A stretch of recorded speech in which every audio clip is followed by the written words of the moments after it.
Chapter 11. On some days I found myself thinking every waking moment about nothing else but my safety, consumed with learning skills that would keep me alive.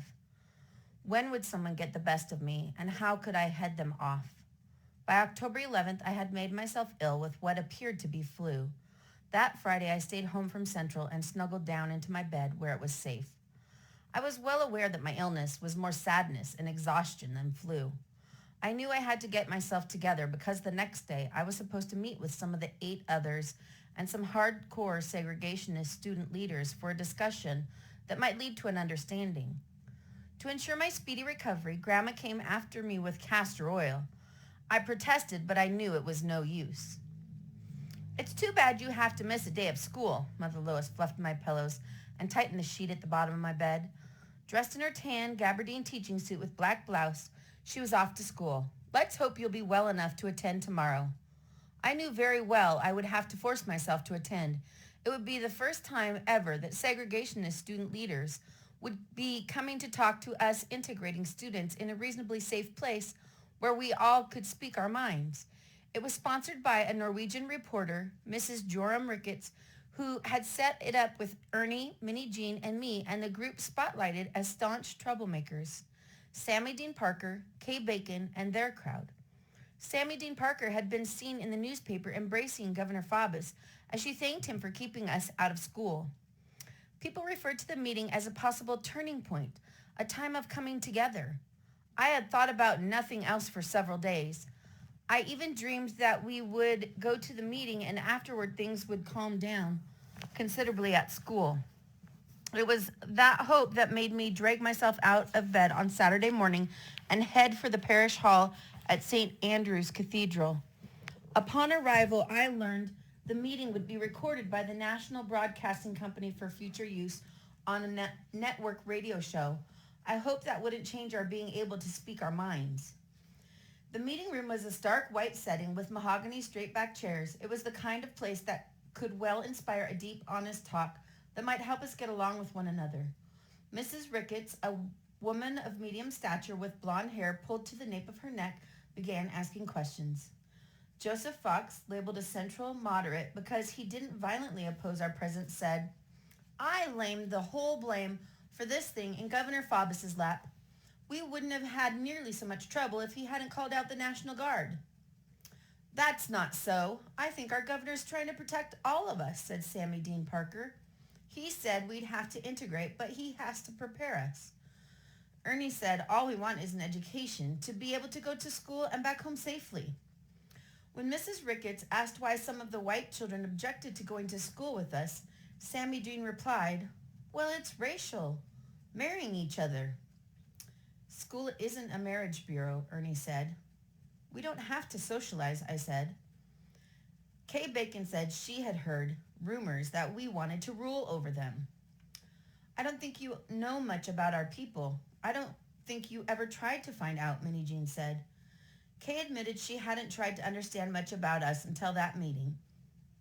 We're scared to death. 500 of you all are going to be coming into school, Sammy Dean said. The white students also expressed their feelings about the troops. Several times they spoke of their outrage at having soldiers in their school. How do you think we like being escorted in and out of school, I said. How do you think we like not knowing who will hit us and when or where we'll be attacked? Later in the New York Times, Sammy Dean Parker and Kay Bacon said that as a result of the meeting, they now had a new attitude. One headline in the Gazette read, 2 pupils tell of change in attitude of segregation. Sammy Dean Parker was quoted as saying, the Negro students don't want to go to school with us any more than we want to go with them. If you really talk with them, you'll see their side of it. I think the NAACP is paying them to go to school. When I read her statement, I realized Sammy hadn't understood at all our reason for attending Central High. I wondered where on earth she thought there was enough money to pay for such brutal days as I was enduring. I wouldn't know how much money to charge for all the good days I wasn't having in my old high school with friends who liked me. What price could anyone set for the joy and laughter and peace of mind I had given up? By the time I returned to school on Wednesday, things had deteriorated. The headlines that day read, 101st Division cut back force today. half going back to Kentucky. Until that time, when soldiers were taken away, it was only to Camp Robinson, a stone's throw away.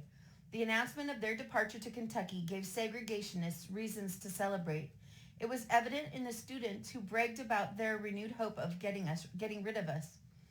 As I stepped into the hallway just for an instant, the thought of fewer troops terrified me. But the warrior growing inside me squared my shoulders and put my mind on alert to do whatever was necessary to survive. I tried hard to remember everything Danny had taught me. I discovered I wasn't frightened in the old way anymore. Instead, I felt my body muscles turning steely and my mind strained to focus. I had to take care of myself. I would really depend only on myself for protection. A new voice in my head spoke to me with military-like discipline. Discover ink sprayed on the contents of your locker? Don't fret about it. Deal with it. Get another locker assigned. Find new books. Get going. Don't waste time brooding or taking the hurt so deep inside. Kicked in the shin, tripped on the marble floor, assess the damage and do whatever is necessary to remain mobile. Move out. Warriors keep moving. They don't stop to lick their wounds or cry. By mid-October, there were fewer and fewer 101st Guards and fewer Arkansas National Guardsmen. We quickly learned that the presence of the 101st had lulled us into a false sense of security. The segregationist students were just biding their time until they could make their move. As the Guards were reduced in number, our attackers revved up a full campaign against us. The less visible the 101st, the more we suffered physical and verbal abuse. On Monday, October 28th, Mrs. Huckabee notified us in writing that we were to contact our parents to come to a meeting in School Superintendent Blossom's office downtown at 4:45 p.m. That last-minute request meant Mother Lois had to rush over from her teaching job in North Little Rock. But it was necessary because we all hoped that meeting would signal the beginning of the school officials' willingness to do something about the incredible increase in attacks against us. I couldn't imagine what else they'd want to discuss. As we climbed the stairs with our parents to the meeting in Superintendent Blossom's office, we all had one thing in our minds, that school officials provide a concrete plan to stop the abuse by Central High's hardcore segregationist students. 30 minutes into that meeting, neither Blossom nor any of his people had addressed the issue we had told him we were anxious to discuss. Instead, all the school officials present were giving us the same song and dance about our not responding to our attackers in order to maintain peace. They were lecturing us on the proper attitude and the responsibility of our parents. There were no words from them about how they were going to take on any responsibility for keeping students from abusing us. "Excuse me," Mother Lois said, suddenly rising to her feet, interrupting Superintendent Blossom mid-sentence. I was frightened to see her standing there so tiny, wringing her hands nervously. "What I want to know is whether or not you have any specific plans for protecting our children." "That's none of your business," Blossom replied in a rude tone. "Oh, I'd say it's very much my business." Mother's words came rapid fire. Still he ignored her, continuing his rhetoric as before. Silence fell over the room. She interrupted him once more. "As parents, we have a right to know how you will protect our children." Blossom continued his meaningless comments, ignoring her as she stood there for several minutes, expecting him to answer her. Finally, she took her seat. Her face was red with anger and embarrassment. I felt that by disrespecting Mother that way, the superintendent was disrespecting all of us seated in that room. I was very angry with the others, especially the fathers who did not stand up to defend my mother. The humiliation and fear I felt so upset me that I couldn't consider anything that was said during the remainder of the meeting. Nevertheless, it was clear by the time we left for home that nothing had been resolved. On one of the first days of November, Minnie Jean arrived at my house after school to show me Life magazine. It had a full-page picture of my back in it. There I was, ponytail and all, saluting the flag. It wasn't the first time we'd seen ourselves in print or in television, but we giggled at the wonder of it all. Miss Minnie Jean and Miss Melba could now be seen on the pages of Life, Look, or the New York Times. As Minnie Jean and I spent time together that evening, I could tell she was beginning to be deeply affected by what was being done to her at Central High. She seemed especially vulnerable to the isolation we were all struggling to cope with. She had decided she would be accepted by white students if she could just show them how beautifully she sang. She was almost obsessed with finding an opportunity to perform her music on stage. She said she was definitely going to participate in a school program and had in fact already made inquiries about it. Little did we know that even while we were discussing her performing in school program, the Central High Mothers League was preparing to make a bigger fuss than ever before to exclude her. But their threats did not stop Minnie Jean. I wondered whether or not she had considered that the audience would boo her off stage. Did she figure they would be enraptured by her performance? I shuddered at the thought of what the students would say or do to her if she made it. When I talked to Ernie about my concerns, he brushed them aside. As usual, he was taking the situation in stride. Even when he was punched with punishing blows or was kicked to the floor, he kept a positive attitude. I liked his attitude even when I didn't agree with his view. Like me, Thelma was very concerned about Minnie Jean. We talked about how we could convince her to stop pushing to participate. Each of us was hearing increasingly negative responses to her desire to do so. It was clear to us that both students and outsiders would take the opportunity to make a huge issue of her request. Terry was philosophical about it. Let her try, and she'll learn her lesson, once and for all. I could see Terry becoming more fatalistic about our predicament. His hope that we could change people's minds were visibly reduced. He was nervous, not as cheerful, not humming his funny tunes. Stress was beginning to tell on Gloria too. She was clamming up, becoming solemn. I could almost see her mind working to try to set things right so she could keep going in her meticulous way. Elizabeth had never fully regained her composure following her awful encounter with the mob.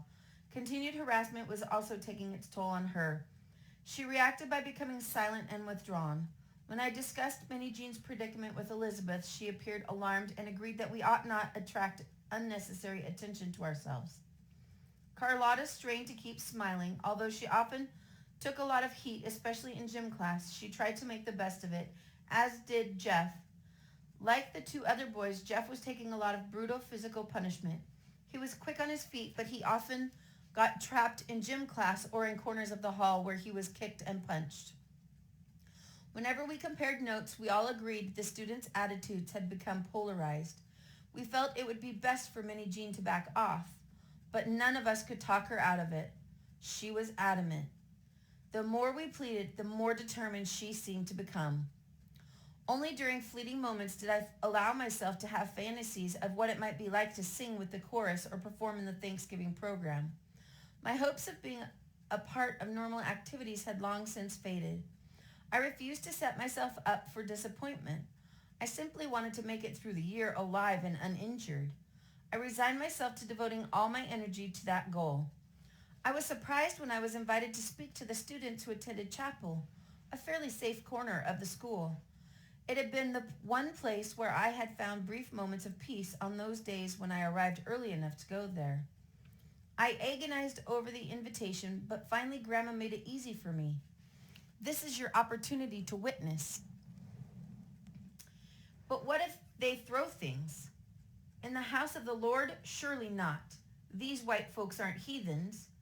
While you speak, they will come to understand you are all worshiping the same Lord. So I prepared my talk, but I kept my invitation to myself.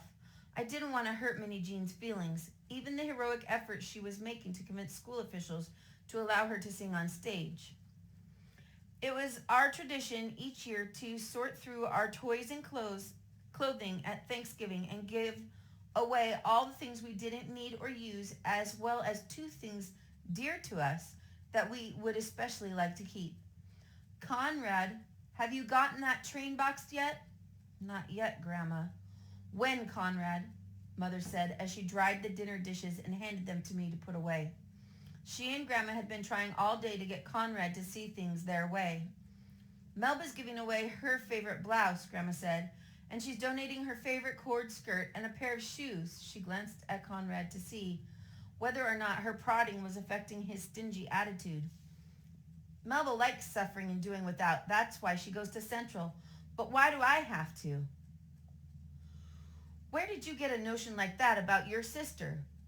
Clark said that's what his folks say because Sis stays in that white school being mistreated every day. Her staying there means she has made a promise that she intends to keep because she told God she would, and she doesn't want to let herself and God down, Mother Lois said, walking over to look Conrad in the eye. So you must explain to Clark the next time he inquires about your sister's motives. Yes, ma'am, but I'm not giving up the train. It's mine. Let's get down to basics, boy. If you don't ante up, you won't get any Thanksgiving dinner, and nobody will play Monopoly with you for a full week. Conrad's eyes got large, and his forehead wrinkled as he let go of the train's engine and Grandma placed it in the gift box with our other contributions. U.S. officials drop plans to prosecute agitators at school, won't press action against mob leaders. Arkansas Gazette, Thursday, November 21st, 1957. Based on assurance by local authorities that they would maintain order, the federal government announced it would back off and not even prosecute segregationist mob leaders. The segregationist leaders were celebrating their victories, and the students at school were letting us know about their triumph. And even as our problems with segregationists multiplied yet again, Minnie Jean focused on her audition for the Glee Club and Christmas show. She had worked herself up into a real dither. Time and time again, Thelma and I tried to talk her out of participating, but she wouldn't listen. Moments before the tryouts got underway, I stood in the doorway of the auditorium, nervously wringing my hands as Minnie Jean tried to register. Mrs. Huckabee wore a pleasant smile as she explained to Minnie Jean that the day to register for the tryouts had long since passed, and they couldn't violate the rules for her. We knew at once that she had been tricked. Had school officials been sincere about offering Minnie Jean the opportunity, they would have been clear about the terms for participating. Blinking back tears, Minnie Jean turned to us, then walked away. Thelma and I trailed behind, trying our best to console her.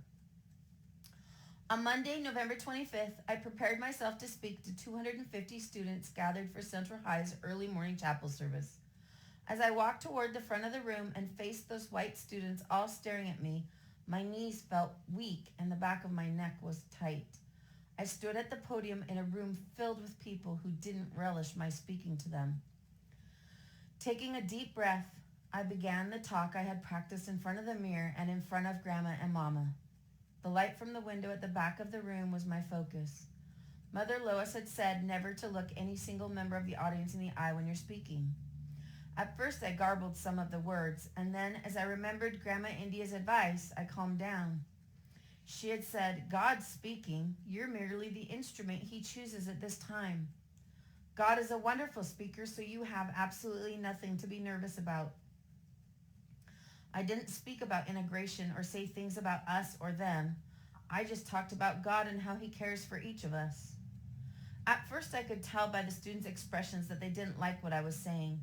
Some frowned while others contorted their faces to show their contempt. Many had perfectly blank looks, but a few listened intently and nodded their heads in agreement. Afterwards, 2 people came up to congratulate me and asked why I had a northern accent and used such correct English. Northern accent? Did they really ask you about that? Mother Lois grinned as I described my speaking. You tell them your mama's an English teacher, and in this house we speak only the King's English. We were discussing my day sitting in our robes at the dining room table, after dinner and baths playing Monopoly. The house was festive, and we were surrounded by the aroma of mincemeat and sweet potato pies cooking in the oven. Any flying objects? Actually, some of them were very nice. You were right, Grandma. She didn't look up. She was preoccupied with examining her next move on the board. We were already resigned to the fact that she would skunk us all once again. Right, how so? She mumbled, not taking her attention off the game for even one instant. Well, for just one moment, I felt we had something in common, our love of the Lord. I think they felt it, too, because some of them smiled and spoke to me. Someday they'll have the courage to be nice to you outside that room of worship. I don't think so, Grandma, because they would have to take so much criticism from their friends and families. This year is different. It won't always be this way. She rolled the dice, bought the last available property, and once again, we'd all been trounced by our sweet grandma, the Monopoly champ. When Mrs. Bates telephoned to say the 9 of us would be gathering for an official Thanksgiving dinner to be held at her house Tuesday evening before the holiday, she mentioned that there would be a news conference. I cringed at the thought. Whenever there was a special press coverage on us, the abuse we later suffered at Central was in direct proportion to the size and quality of the story printed or aired. When Mother and I arrived at Mrs. Bates' home for the Thanksgiving dinner, I knew even more people than usual were there because we couldn't find a place to park. When I entered the spacious living room, there was standing room only. I had never seen so many people, most of them reporters, squeezed into the space under hot, glaring lights. At the center of the room, some of the other 9 students dressed in Sunday's best were sitting at a table set with the same care Grandma used on holidays. Linen and lace and silver and a beautifully prepared bird. Mrs. Bates directed me to a seat and I squeezed past Jeff and Gloria to get to my place. Even more reporters with more cameras and equipment packed into a room as we tried to give the impression of having a normal meal. Some of the others were reviewing speeches they had prepared. I hadn't prepared anything because by now the art of giving an interview was second nature, or at least that's what I thought. Once the cameras were rolling and the microphones recording, the question began to fly.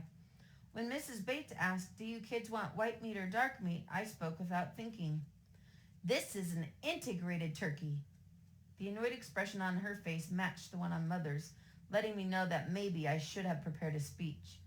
The reporters began snickering as they posed a series of questions on turkeys and integration, calling me by name to answer. My palms began sweating and my mouth turned dry. I hadn't meant to put my foot in my mouth. I didn't want the others to think I was trying to steal the spotlight, but once I had spoken out of turn, integrated turkey became the theme. "You'll live to regret that statement, Melba," Mother said as we were driving home. I knew she was agonizing over the consequences of my frivolity. She was right. I would suffer.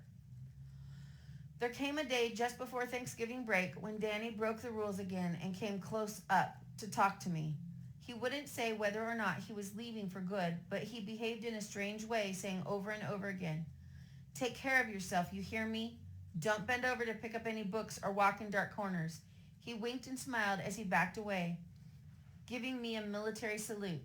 I stood frozen in my tracks, holding back the tears. Over and over again, I asked him if he were going away for good, but he wouldn't tell me. "Just mind your P's and Q's." He turned on his heels. I couldn't admit to myself it was really true. I turned away and ran in the opposite direction, never looking back, never turning to let him see the tears in my eyes. From that moment on, whenever I thought about Danny and the 101st being gone for good, I pushed the idea out of my mind because I couldn't bear to deal with it. I just had to pretend it wasn't so, even though some part of me kept saying I truly had to fend for myself now. My real Thanksgiving at home was a special day of peace and joy. It was wonderful being with all of my relatives, and I was able to convince them not to talk about Central High for just that day.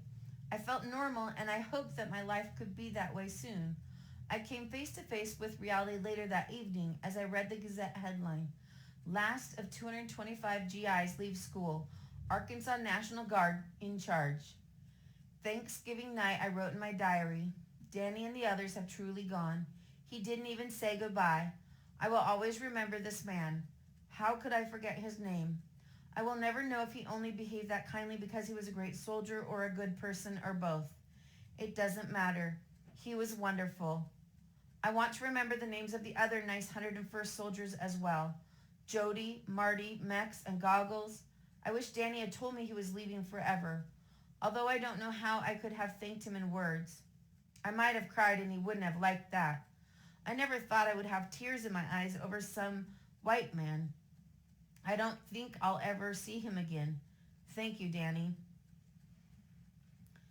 9 Negroes begin 12th week at CHS with no incidents. Arkansas Gazette, Tuesday, December 3rd, 1957. We wondered how the Gazette editors had come to the conclusion since they didn't have anyone inside the schools. They were like so many of the adults around us, content to pretend that all was well as we began classes at Central High on December 2nd, but we knew better. Our day-to-day experience showed us that the situation was worsening. "Do you all eat integrated turkeys?" one boy shouted, putting his foot out to trip me in the hallway on the way to my first class. "Oops," I said as I stepped down on his foot hard. "Oh, excuse me," I grinned, his face reddening. The subject of the turkey was brought up many more times by the end of the day, and not in a friendly fashion. The only thing that kept me going was counting the days until Christmas vacation.